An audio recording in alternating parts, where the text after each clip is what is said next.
کل تک پاکستان تحریک انصاف کی پالیسی تھی کہ وہ پنجاب اور سینٹر میں اپوزیشن کریں گے. آج جو پریس کانفرنس کی عمر ایوب صاحب نے اور بیرسٹر گوہر نے, اس میں عمر ایوب صاحب نے کہہ دیا کہ نہیں, ہم تو وزارت عظمیٰ کا الیکشن لڑیں گے اور ہم جائیں گے اس میں, یعنی کہ اپوزیشن میں نہیں بیٹھ رہے, ہم پنجاب اور سینٹر میں گورنمنٹ بنائیں گے.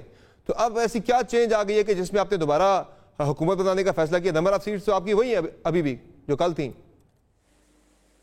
بہت شکریہ سمر صاحب. بسم اللہ الرحمن الرحیم. اللہم صلی وسلم مبارک علی سیدنا محمد وعلی آل محمد. سب سے پہلے تو میں ایک بات کا اظہار کرنا چاہوں گا, حالانکہ آپ نے اس کا سوال نہ پوچھا ہے نہ بات کی, لیکن کل میری نظر سے آج صبح گزرا کہ ایک بڑی ذمہ دار پوسٹ پہ بیٹھے پنجاب حکومت کے ترجمان نے جس طرح آپ کے ساتھ مس بیہیو کیا. تو چونکہ میں اس کمیونٹی کا ایک حصہ ہوں, میڈیا کمیونٹی کا, ظاہر ہے سیاست دان اور میڈیا کا چولی دامن کا ساتھ ہے, بہت غلط لگا اور میں اسٹرانگلی اس کو کنڈیم کرتا ہوں. اور میں سمجھتا ہوں کہ یہ رویہ بالکل ہی قابل قبول نہیں ہے.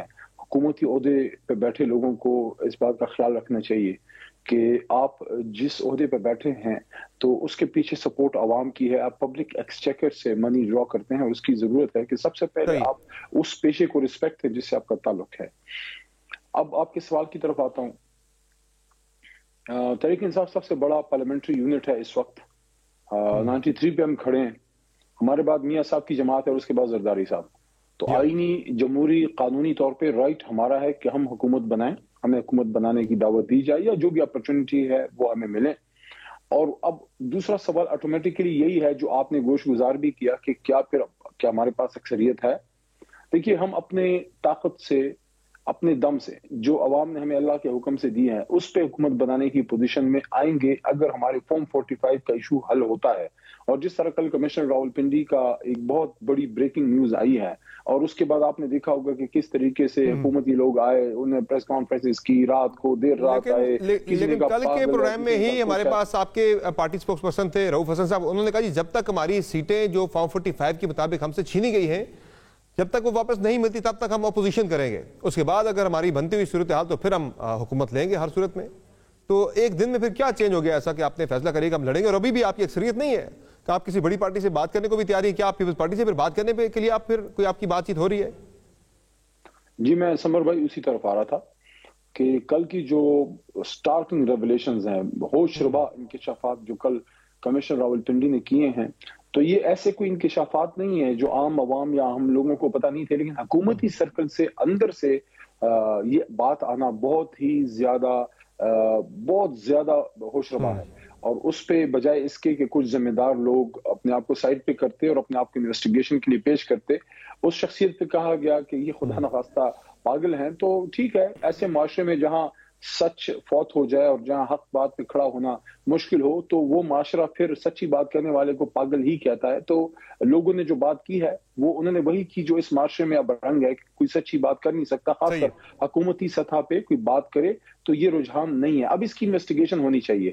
میرا نقطہ یہ ہے کہ اگر فارم 45 پہ صحیح ریزلٹ مرتب ہوتا ہے, جو الیکشن کمیشن کی ذمہ داری ہے, ان کے پاس 2 مہینے کا وقت ہے. اس میں ٹرائیبیونل کی بھی ضرورت نہیں ہے کیونکہ نہ ری کاؤنٹنگ ہے نہ ری پولنگ ہے, صرف کیلکولیشن ہے جو ان کی ذمہ داری ہے.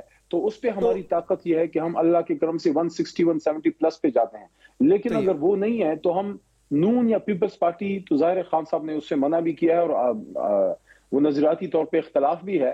باقی ہماری جماعت چھوٹی جماعتوں سے بات یہ بتائیں مجھے علی محمد خان صاحب, یہ بتائیں مجھے کہ مولانا فضل الرحمان صاحب آپ کے پی ایم کے کینڈیڈیٹ جن نے عمر ایوب صاحب کو ووٹ دینے پر رضامند ہو گئے, وہ دے رہے ہیں ووٹ؟ دیکھیں, اس کے بارے میں تو مجھے کوئی علم نہیں ہے کیونکہ میں اس ملاقات میں نہیں تھا. لیکن جو ایک مین ہمارے بیچ میں جو ملنے والی بات ہے وہ یہ ہے کہ ہم بھی کہتے ہیں کہ داندلی ہوئی ہے فارم 45 کی ایشو پہ, وہ بھی کہتے ہیں کہ داندلی ہوئی ہے. تو بیچ میں ملنے والی بات یہی ہے کہ دونوں جماعتیں یہ بات کر رہی ہیں. اور مولانا صاحب جہاں پہ داندلی کی بات کریں وہاں پہ آپ کی پارٹی جیتی ہے, جہاں مولانا صاحب آ رہے ہیں وہاں پہ آپ کے کینڈیڈیٹ جیتے ہیں. دیکھیے, ریزرویشن جس کی بھی ہے, ہم تو سمپل بات کرتے ہیں کہ اگر ریزرویشن ہے تو وہاں الیکشن کمیشن بالکل امپارشل غیر جانبدار انداز میں فارم 45 کا مسئلہ حل کرے. اور فارم 47 کیا ہے یہ لوگ پوچھیں گے, عام لوگوں کو شاید سمجھ نہ ہو. فارم 45 وہ ریزلٹ ہے وہ سر یہ قوم پوری کو سمجھ آ گئی ہے. ولی خان صاحب پچھلے ایک ہفتے میں پاکستان کے بچے کو سمجھ آ گئی ہے فارم 45 کو صحیح ہے, یعنی کہ آپ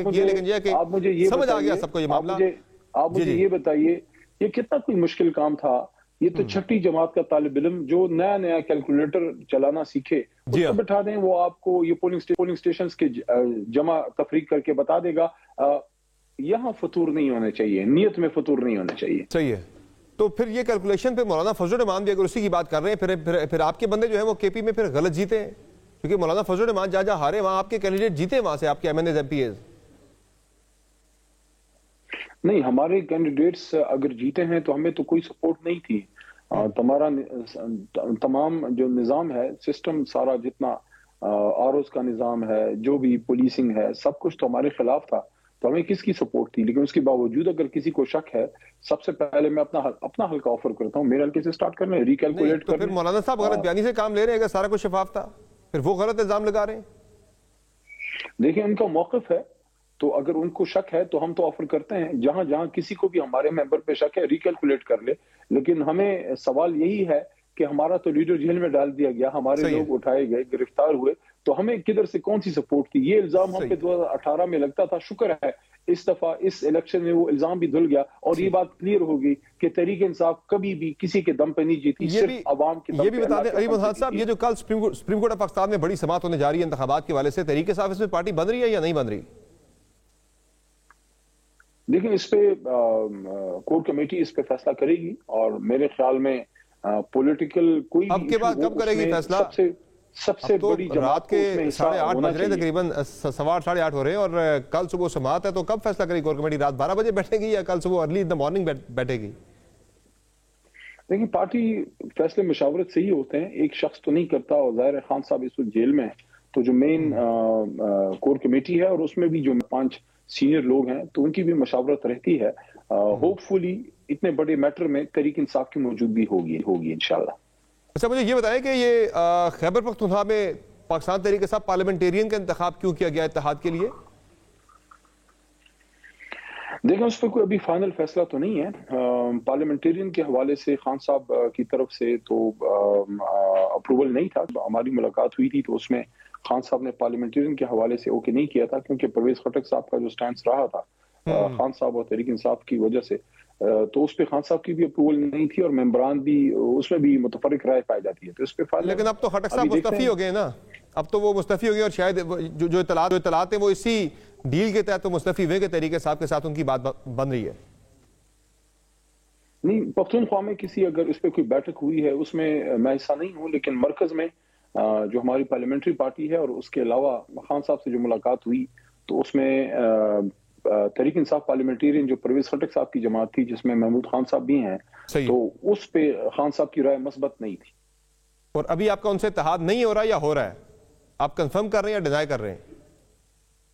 دیکھیں ابھی تک میری معلومات کے مطابق تو نہیں ہو رہا, اور خیبر پختونخوا کی لیڈرشپ اگر بیٹھی ہے مجھے اس کی اطلاعات نہیں ہے, لیکن مرکز کی طرف سے ابھی ایسی کوئی ڈائریکشن ہونا چاہیے یا نہیں ہونا چاہیے ایسی پارٹی کے ساتھ اتحاد آپ کا؟ میرے خیال میں بالکل نہیں ہونا چاہیے. صحیح ہے. اچھا مجھے ذرا سینٹر کا بھی بتا دیں, سینٹر میں بھی اب آپ کا سنی اتحاد کونسل سے ہو گیا غالباً اتحاد آپ کا؟ تقریباً فائنل مراحل میں ہے وہ, تو ہوپ فلی وہ مسئلہ بھی انشاءاللہ حل ہو جائے گا. یعنی مجلس وحدت المسلمین کے بجائے اب آپ سنی اتحاد کونسل کے ساتھ جا رہے ہیں, مجلس وحدت المسلمین والا پلان کینسل ہو گیا آپ کا, اب آپ ایک اور پلان سی کے بعد ڈی پہ چلے گئے. خان صاحب نے اس کو اپروو نہیں کیا تھا, اور وہ ہمارے الائی رہے ہیں, ہمارے لیے بہت قابل احترام ہے, مشکل وقت میں کھڑے رہے, اور اس کو ہم اپریشیٹ کرتے ہیں. لیکن جماعت کو ضم کرنا اور الائی رہنا دونوں بہت مختلف چیزیں ہیں. تو اس سلسلے میں پھر متفرق رائے آئی, جس کی وجہ سے پھر مختلف اور آپشنز دیکھے گئے. کچھ اور جماعتیں بھی, ان سے بھی بات ہوئی, لیکن سنی اتحاد کونسل جو ہے تو وہ فی الحال فائنل ہے. تو اس میں یعنی کہ آپ ظاہر آپ کا ضم کرنے والی بات تو نہیں, لیکن آپ کے ارکان جو ہیں وہ اسمبلی میں تو ریپرزینٹ اسی پارٹی کو کرے گا نا. اگر آپ کے ظاہر جوائن کرتے ہیں تو یا وہ سنی اتحاد کونسل کے ایم این ایز ہوں گے, یا وہ MWM کے MNAs ہو گئے، یا آپ یہ کہنا چاہ رہے ہیں کہ اب زیادہ امکان یہ ہے کہ وہ MWM کے نہیں بلکہ سنی اتحاد کونسل کے پلیٹ فارم سے MNAs بنیں گے، وہ جوائن کریں گے اس پارٹی کو؟ نہیں، MWM والا معاملہ تو ختم ہو گیا، وہ تو خارج از امکان ہے، اب تو صرف سنی اتحاد کونسل کی بات ہے۔ ایک اور جماعت سے جس کا میں نام لینا مناسب نہیں ہے کیونکہ ان سے بات آگے نہیں بڑھ پائی، تو وہ بھی قابل احترام ہے، تو ایک دو جماعتوں اور سے بھی بات تھی، وہاں پھر کچھ ایشوز ایسے آئے جس پہ ہماری انڈرسٹینڈنگ نہیں ہو سکی، تو سنی اتحاد کونسل کے حامد رضا صاحب آلریڈی ہماری تحریک انصاف کی سپورٹ سے پاس ہوئے ہیں اور انہوں نے اپنی جماعت آفر کی ہے، تو ہوپ فل انشاءاللہ یہ مسئلہ بخیر وخوبی حل ہو جائے گا۔ اور ویسے بھی یہ صرف ایک عارضی وقت کے لیے ارینجمنٹ ہے، تحریک انصاف کا اپنا ایک تشخص ہے جو مرکز میں بھی ہے اور صوبوں میں بھی ہے اور ملک کی سب سے بڑی جماعت ہے۔